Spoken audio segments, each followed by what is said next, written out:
Introducing dog ramps for bed. So ও। বলতেছে bed, but এটা সোফার জন্য হয়।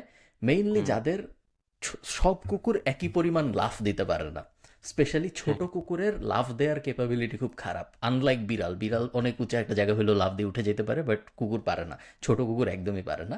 এবং কুকুরের যদি বয়স বেশি হয়, তাদের লাফ দেওয়ার ক্যাপাবিলিটি আরও কমে। এই প্রবলেমগুলো সলভ করার জন্য একটা ইউনিক টাইপ অফ প্রোডাক্ট আছে যেগুলোকে বলা হয় ডগ র্যাম্পস।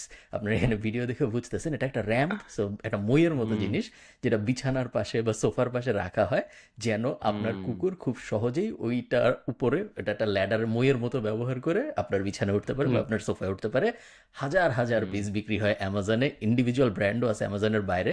জাস্ট সহজে দেখানোর জন্য অ্যামাজন বের করে রাখছি। হ্যাঁ। অনেক ব্র্যান্ড অ্যামাজন এটা বেচতেছে এবং সবারটাই হাজারে হাজারে বিক্রি হচ্ছে রেগুলারলি।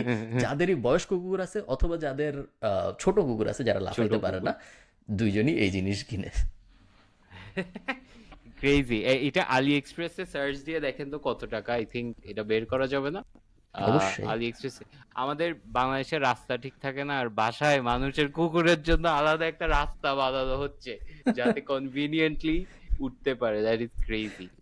বাংলাদেশে আচ্ছা। এটা চলবে। বাংলাদেশে এটা আই থিংক যারা পেট ওনার্স ওরা তো অনেক লাক্সারি আইটেমে স্পেন্ড করে for their pet, so definitely চলবে। আমরা লাস্ট পডকাস্টেও ডিসকাস করছিলাম